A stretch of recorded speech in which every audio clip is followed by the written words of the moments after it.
লোকেরা আমাকে প্রশ্ন করে যে আপনি পীর মুরিদি করলেন না কেন, তাহলে তো আমরা মুরিদ হইতাম।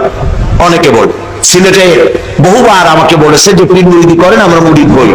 শুধু সিলেট না, বাংলাদেশে বহু জায়গায় বলেছে যে পীর মুরিদি করেন না কেন। আমি করতেও পারি, কারণ আমার আব্বা এবং আমার চাচা দুজনই ফুরফুরার হযরত মাওলানা আবু বকর সিদ্দিকী রহমাতুল্লাহ আলাইহির খলিফা ছিলেন। হাজার হাজার মুরিদ তাদের আছে। কাজে পীর মুরিদি করলেন না কেন, আর এত ইসলামী দল থাকতে আপনি জামাত ইসলামী করেন কেন, এই প্রশ্ন করলো। তা আমি এই প্রশ্নের জবাব দিতে দিতে শেষ পর্যন্ত বই লিখলাম, আমি কেন জামাত ইসলামী করি। এটা একটি বই, 250 পৃষ্ঠার বই। এসব বইপত্র আপনাদেরকে সংগ্রহ করার তৌফিক দান করুন। ইসলামী আন্দোলনের সাথে শরীক না হলে আমরা পরিপূর্ণরূপে দিন কায়েম করতে পারবো না। এই জন্য কোরআন এর শাসন যদি চাই, তাহলে কোরআন প্রতিষ্ঠার আন্দোলন যারা করে তাদের সাথে আমাদেরকে একত্র হতে হবে। আল্লাহ যেন সেই তৌফিক আমাদেরকে দান করেন, আমরা বলি আমিন। যারা বিদেশে আছেন, আল্লাহ তাদেরকে সুস্থ রাখো, ভালো রাখো। আল্লাহ তাআলা তাদেরকে ঈমানের সাথে রাখো। আল্লাহ তাআলা তুমি দয়া করে তাদের প্রতি তাদের কামাই রুজিতে বরকত দান করে দাও। রব্বুল আলামিন, আমাদের প্রিয় জন্মভূমি বাংলাদেশের উপরে তোমার রহমত নাজিল করো। যারা এই দেশটাকে ক্রমান্বয়ে নৈরাজ্যের দিকে ঠেলে দিতে চায়, নানান রকমের অশান্তি সৃষ্টি করে দেশটাকে অশান্তির দিকে ঠেলে দিতে চায়, আল্লাহ তাআলা তুমি তাদের হাত থেকে দেশটাকে রক্ষা করো। যত যুবক এখানে এসেছে, আল্লাহ সব যুবকদের গুনাহ আল্লাহ তুমি দয়া করে মাফ করে দাও। আল্লাহ তাআলা যুবকদেরকে ইসলামী আন্দোলনে, কোরআনের শাসন প্রতিষ্ঠার আন্দোলনে শরীক হওয়ার তৌফিক দিয়ে দাও। বলতেছিলাম যে আমরা হচ্ছে এমন এক নবীর উম্মত যে তিনি এমন শক্তিশালী ছিলেন, তার দোয়া আল্লাহ তাআলা কবুল করেন। মুখ দিয়ে বলা লাগে না, মনে মনে দোয়া করলেও আল্লাহ কবুল করে। সুবহানাল্লাহ বলেন। প্রিয় ভাই সব, নবীজি মক্কা থেকে মদিনা শরীফ চলে গিয়েছিলেন, নামাজ পড়তেছিলেন বাইতুল মুকাদ্দাসের দিকে ফিরে, কিন্তু মন বলতেছিল যদি আল্লাহ তাআলা আমাকে মক্কার দিকে ফিরে নামাজ পড়তে বলতেন তাহলে বড্ড খুশি হতাম। এজন্য তিনি হাত তোলেন না, এজন্য তিনি মুখ দিয়া বলেন না, মনে মনে চিন্তা করেন জিবরাইল যদি আসতো। একদিন তিনি জোহরের নামাজ পড়ছেন, 2 রাকাত পড়া হয়ে গেছে, তাশাহুদ করতেছিলেন, এমন সময় জিবরাইল নাজিল হয়ে গেল। আল্লাহ তাআলা ওহী নাজিল করলেন, কাদ নারা তাকাল্লুবা ওয়াজহিকা ফিস সামা। নবী হে, আমি লক্ষ্য করেছি আপনি বারবার আমার আকাশের দিকে তাকাচ্ছেন। আপনার মনের ইচ্ছা আপনি কাবার দিকে, মক্কার দিকে ফিরে নামাজ পড়বেন। আপনার ইরাদা পুরো হয়ে গেছে, নামাজের বাকি অংশ মক্কার দিকে ফিরে আদায় করুন। সুবহানাল্লাহ। দেখছেন অবস্থা? মুখ দিয়ে বলা লাগে না, মনে ইরাদা করতে দেরি, দোয়া কবুল হতে দেরি নাই। হাদিস শরীফ এসেছে, রাসূলের কাছে হযরতে আবু হুরায়রা রাদিয়াল্লাহু তাআলা আনহু, তিনি রাতের বেলায় এসে কাঁদতেছিলেন রাসূলের সামনে। রাসূল প্রশ্ন করলেন, আবু হুরায়রা এত রাতে তুমি কাঁদো কেন? তিনি বললেন, আমার মা আমাকে মেরেছে। তো মা তোমাকে মারলো কেন? তুমি কি কোনো বেয়াদবি করছো? না, বেয়াদবি করি নাই। তো মারলো কেন? হযরত আবু হুরায়রা বলেন, ইয়া রাসূলুল্লাহ, আপনার দরবার থেকে ফিরতে বাড়িতে দেরি হয়েছিল। আমার মা আমাকে জিজ্ঞেস করলো, এত রাত কোথায় ছিলি? আমি আপনার নাম বললাম। আমার মা কাফের, মুশরিকা, মুসলমান হয় নাই। আপনার নাম শুনে আমার মায়ের গায়ে আগুন জ্বলে গেল। আমার মা আমাকে মারা শুরু করে দিল আর বলল, হয় আমার বাড়ি ছাড়বি, আর না হয় মুহাম্মদ সাল্লাল্লাহু আলাইহি সাল্লামের বাড়ি ছাড়বি। আমি বললাম, মা, তোমার হাতে যত শক্তি আছে সব শক্তি দিয়া তুমি আমারে পিটাও, মারো, আমি তোমার বাড়ি ছাড়তে পারি, কিন্তু আল্লাহর নবী মুহাম্মদুর রাসূলুল্লাহর কদম মোবারক ছাড়তে পারি না। আমার মা আমাকে গলায় ধাক্কা দিয়ে বের করে দিল। রাসূলুল্লাহ বললেন, তোমার মা তোমারে মারছে, তাই তুমি আমার কাছে নালিশ করছো? কয় যে নালিশ না হুজুর। কি? হযরত আবু হুরায়রা বললেন, হুজুর আমি জানি আল্লাহ রাসূল যদি আল্লাহর কাছে হাত উঠায় আল্লাহ দোয়া কবুল করেন। আপনি শুধু একটু দোয়া করেন আল্লাহ যেন আমার মায়ের হেদায়েত করে দেয়। নবীজি হাত তুললেন, নবীজি বললেন, আল্লাহুম্মা ইহদি উম্মা আবি হুরায়রা, আয় আল্লাহ আবু হুরায়রার মাকে তুমি হেদায়েত নসিব করো। এই দোয়া তিনি করতেছিলেন। হযরতে আবু হুরায়রা রাসূলকে দোয়া করতে দেখে দৌড় দিলেন, দৌড়াতে দৌড়াতে তিনি যাচ্ছেন, পিছন থেকে কয়েকজন সাহাবী তার জামা টেনে ধরেছেন, বলে দৌড়াও কেন? হযরত আবু হুরায়রা বলেন, আমার জামা ছেড়ে দাও, আমাকে দৌড়াতে দাও, আমি দৌড়াইয়া বাড়ি যেয়ে দেখতে চাই। আমি আগে দৌড়াইয়া বাড়ি গেলাম না, আমি দৌড়াইয়া যাওয়ার আগে রাসূলুল্লাহ আমার বাড়ি গেছে সেটা আমি দেখতে চাই।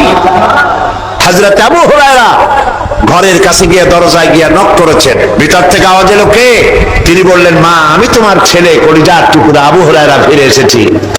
মা বললেন, বাবু, আব্বু, অপেক্ষা করো, আমি তোমার জন্য দরজা খুলতেছি। হযরত আবু হুরায়রা বলেন, আমার মায়ের গলার আওয়াজের ভিতরে কুফরি আর শিরকিয়াতের কর্কশতা পেলাম না। মায়ের গলার আওয়াজ শুনে আমার কাছে মনে হলো আমি বাড়ি আসার অনেক আগে আল্লাহর নবীর আল্লাহর আরশে পৌঁছে গেছে। মা চলে এলেন, বুড়ি মা, তার মাথার চুলগুলি সাদা, গোসল করে এসেছেন, মাথা থেকে পানি টপ টপ করে পড়তেছে। মা আমারে বলল, বাবা, আমি তোমাকে মারার পর খুব দুশ্চিন্তায় পড়েছিলাম, কেন মারলাম আমার এই ছেলেটারে? আরে মারলাম কেন? সে তো কোনো খারাপ জায়গায় যায় নাই। মুহাম্মদ সাল্লাল্লাহু আলাইহি ওয়াসাল্লামের মতো ভালো মানুষ তো জীবনে নামও শুনি নাই, তার কাছে গেছে, মারলাম কেন? আমি খুব ভুল করছি, আমি গোসল করেছি, তুমি আমাকে নিয়ে চলো রাসূলুল্লাহর দরবারে। হযরত আবু হুরায়রা বলেন, মাকে নিয়ে আল্লাহর নবীর দরবারে চলে গেলাম। নবীজিকে দেখে বুড়ি মা আমার পড়লেন, লা ইলাহা ইল্লাল্লাহু মুহাম্মাদুর রাসূলুল্লাহ। নবী করিম সাল্লাল্লাহু আলাইহি ওয়াসাল্লাম যুদ্ধ করে ইসলাম প্রচার করেন নাই, ঈমানের দাওয়াত দিয়ে ইসলাম প্রচার করেছেন। এই যে ওহদ, বদর, খন্দক যত যুদ্ধ হয়েছে সব ছিল ডিফেন্সিভ, আক্রান্ত হয়েছে, প্রতিরোধ করেছেন। গায়ে পড়ে কারোর সাথে তিনি যুদ্ধ করেন নাই, সুবহানাল্লাহ বলেন, গায়ে পড়ে যুদ্ধ করেন নাই। সুতরাং নবী করিম সাল্লাল্লাহু আলাইহি ওয়াসাল্লাম এই ঈমানের দাওয়াত দিয়া ইল্লাল্লাযিনা আমানু ওয়া আমিলুস সালিহাত, ঈমানের দাওয়াত দিলেন, আমলে সালের দাওয়াত দিলেন, হকের দাওয়াত দিলেন, মার খেয়ে সবর এখতিয়ার করলেন। এরপর একটা রাষ্ট্র কায়েম হয়ে গেল। রাসূলুল্লাহ মক্কা থেকে মদিনায় আসলেন, রাষ্ট্র কায়েম করলেন। এবার রাসূলুল্লাহ প্রেসিডেন্ট হলেন, সুবহানাল্লাহ বলেন। আমাদের বাংলাদেশের পরিধি হলো ৫৬,০০০ বর্গ মাইল, আর রাসূলুল্লাহ যে দেশের প্রেসিডেন্ট ছিলেন এই দেশটা হলো ১২.৫ লক্ষ বর্গ মাইল। এই বিশাল দেশের রাষ্ট্রপতি রাসূলুল্লাহ। এখন তিনি সংবিধান দিলেন কোরআন দিয়া। কি দিয়ে সংবিধান দিলেন বলে? এটার নাম কনস্টিটিউশন, এটা সংবিধান। চুরি বন্ধ হয়ে গেছে, ডাকাতি বন্ধ হয়েছে, জিনা বন্ধ হয়েছে, হত্যা বন্ধ হয়েছে, ধর্ষণ বন্ধ হয়েছে, মানুষের ঘরে খাবার পৌঁছে গেছে, এখন আর কেউ না খাইয়া থাকে না, সুবহানাল্লাহ বলে। আরে ভাই, সুবহানাল্লাহ বলতে ইচ্ছে করে না? খাওয়া পড়া, শিক্ষা, চিকিৎসা, বাসস্থানের গ্যারান্টি দিচ্ছেন রাসূলুল্লাহ। হযরত আয়েশা বলেন, রাসূলের স্ত্রীদের ঘরে মাসের পর মাস চলে গেছে, ঘরে খাবার নাই, চুলায় আগুন জ্বলে নাই, কিন্তু মানুষের ঘরে ঘরে খাবার পৌঁছে গেছে, খাবারের অভাব কারো হয় নাই। বৃদ্ধরা ভাতা পেয়েছেন, বয়স্করা ভাতা পেয়েছেন, শিশুরা দুধের পয়সা পেয়েছে, মা পয়সা পেয়েছেন, ঘরের দরজা খুলে সুযোগ পেয়ে গেছে লোকেরা ঘুমাবার।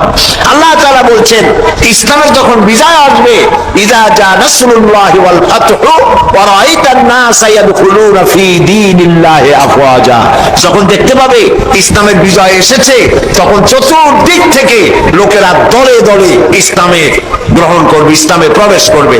তাই হলো, চতুর্দিক থেকে মুসলমানরা আসতে লাগলো। রাসূলুল্লাহর ইন্তেকালের আগ মুহূর্তে দেখা গেল পুরা জাজিরাতুল আরবের মধ্যে আর কাফের ছিল না, সব পড়েছে। পড়েন আমার সাথে, লা ইলাহা ইল্লাল্লাহু মুহাম্মাদুর রাসূলুল্লাহ। তখন যারা ক্ষমতায় ছিলেন, ক্ষমতায় থেকে রাষ্ট্রের মাল তারা পেট ভরতেন না। এখন তো দেখা যায় দেশে দেশে যারা ক্ষমতায় যায় আখের গুছায়। যেমন দেখেন, এই যে টিআরের গম আসে, কাবিখার গম আসে, অবকাঠামো নির্মাণের জন্য টাকা আসে, সবগুলি টাকা যদি রাস্তায় খরচ করা হইতো, বিল্ডিং এ খরচ করা হইতো, পুল কালভার্টে খরচ করা হইতো, তাহলে স্বাধীনতার পর এই ৩২ বছরে বাংলাদেশে এমন কোন একটা রাস্তা থাকতো না যে রাস্তায় নতুন করে একটা ইট দেওয়া লাগে। এই কথা সত্য না মিথ্যা বলেন? এটা মিথ্যা না সত্য বলেন? তাহলে আজ দেখা যাচ্ছে মানুষের চরিত্র নাই, ওই ইমানের অভাব ঘটেছে। হযরত ওমর রাদিয়াল্লাহু তাআলা আনহু, মুসলিম জাহানের খলিফা, রাষ্ট্রপ্রধান, প্রেসিডেন্ট, তিনি বলছেন যে আমার ক্ষমতার সময় যদি ফোরাতের কূলে একটি কুকুর ছানাও যদি না খেয়ে মারা যায়, আমি ওমরকে আল্লাহর দরবারে কিয়ামতে আসামি হতে হবে। সুবহানাল্লাহ বলুন। হযরত ওমর রাতের বেলায় সবাই ঘুমাচ্ছেন, হযরত ওমরের ঘুম নাই। তিনি ঘুম থেকে জেগে রাত্রি বেলায় ঘুরে ঘুরে বেড়াচ্ছেন কে কি অবস্থায় আছে। ঘুরতে ঘুরতে দেখেন একটা তাঁবুর মধ্যে আলো জ্বলতেছে আর কান্নার আওয়াজ।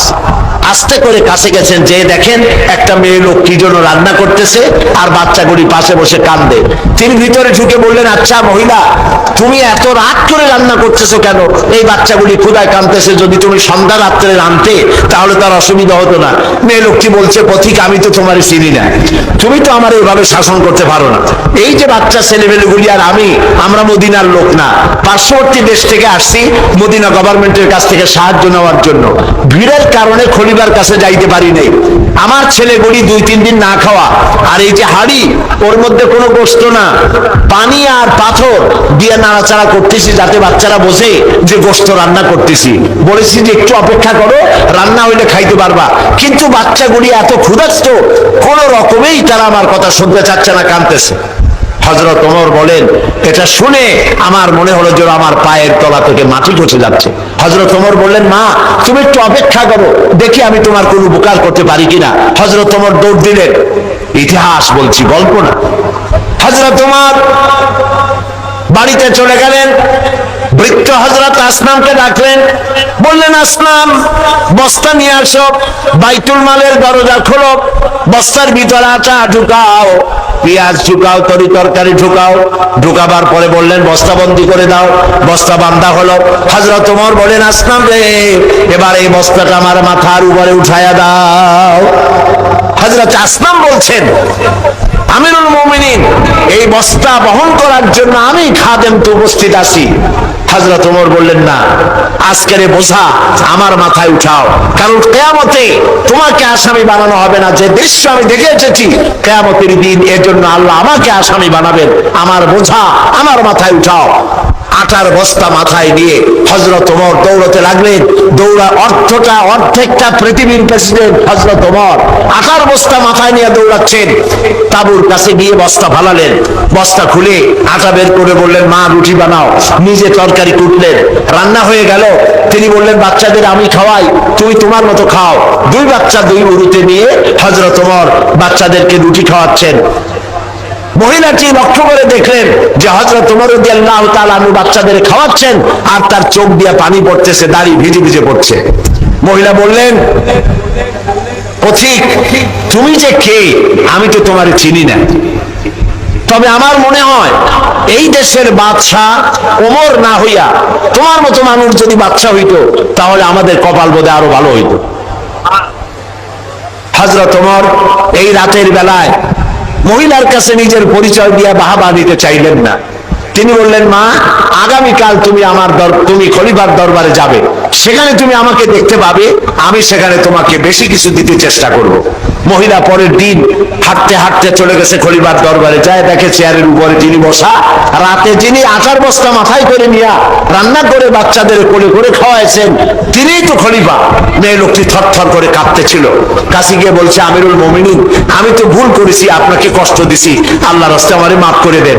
হযরত ওমর দাঁড়ায় গেলেন। বললেন, বুড়ি বললেন, মা আমার কাছে মাফ চাইও না, উল্টা বরং আমারে মাফ করো তুমি, কারণ তুমি বলার আগে আমি খোঁজ নিয়ে তোমার কাছে খাবার যে সময় মতো পৌঁছতে পারিনি, এই জন্য কিয়ামতের দিন তুমি আমাকে আল্লাহর দরবারে আসামি বানায়ো না। সুবহানাল্লাহ। এই ছিল ইসলামী রাষ্ট্র। সেই ইসলামী রাষ্ট্র কায়েম করে রাসূলুল্লাহ বিদায় হয়ে গিয়েছিলেন। চুরি, ডাকাতি, জেনা, ব্যভিচার, হত্যা, ধর্ষণ সব বন্ধ হয়ে গিয়ে সুন্দর এক পৃথিবী তৈরি করেছিলেন। সেই সমাজ, সেই ধরনের একটি সমাজ আমরা বাংলাদেশে কায়েম করতে পারি না, পারি না? বলেন পারি কিনা? এরকম একটি সমাজ কায়েম হোক বাংলাদেশে, যা কোরআন দিয়ে চলবে। বাংলাদেশে যে সংবিধান অ্যামেন্ডমেন্ট হচ্ছে সমানে, 13টা হয়ে গেছে, 14টা হবে আর কদিন পরে, আর মাত্র কদিন পরেই চতুর্দশ সংশোধনী আসবে। এইভাবে সংশোধন হতে থাকবে, কিন্তু কোরআন শরীফের কোনো সংশোধন করা বলেন লাগবে নাকি? লাগবে না। সুতরাং কোরআনের আইন দিয়ে দেশ পরিচালিত করার জন্য আমরা কি প্রস্তুত আছি? জোরে বলেন আছি? কোরআনের আইন দিয়ে যদি দেশ আমরা পরিচালিত করতে চাই, তাহলে আমাদের সকলকে আল্লাহর উপর ঈমানকে মজবুত করতে হবে, আমলে সালেহ করতে হবে, নেক কাজ করতে হবে, হকের দাওয়াত দিতে হবে, প্রত্যেকের কাছে হকের দাওয়াত দিতে হবে, নামাজের কথা বলতে হবে। আজ আমার দেশের লোকেরা ওয়াজ শোনে ঠিকই, কিন্তু নামাজ পড়ে না যারা, তাদের সংখ্যাই বেশি। কথা ঠিক কিনা বলেন? কথা ঠিক কিনা? 5 ওয়াক্ত নামাজ যদি কেউ ছেড়ে দেয়, নামাজ যে পড়ে না, তার তো ঈমান নষ্ট হয়ে গেল। রাসূলুল্লাহ বলেছেন, লা দীনা লিমান লা সালাতা লাহু, যার কাছে নামাজ নাই তার কাছে দ্বীন নাই, ঈমান নাই, চরিত্র নাই। রাসূলুল্লাহ বলেছেন, মান তারাকা সালাতান মুতাআম্মিদান ফাকাদ কাফারা, ইচ্ছে করে যে নামাজ ছেড়ে দেবে সে কাফের হয়ে যাবে। বলেন নাউজুবিল্লাহ, জোরে বলেন নাউজুবিল্লাহ। কিয়ামতের দিন সর্বপ্রথম প্রশ্ন হবে নামাজের, নামাজ পড়েছো কিনা। নামাজ কবুল, সব নেক আমল কবুল। নামাজ কবুল হবে না, কোনোটাই কবুল হবে না। 5 ওয়াক্ত নামাজ জীবনে আর ছাড়বো না, এই ওয়াদা কি আমরা করতে পারি? পারবো ওয়াদা করতে? 2 হাত উঁচু করেন সবাই, সকলে 2 হাত উঁচু করুন।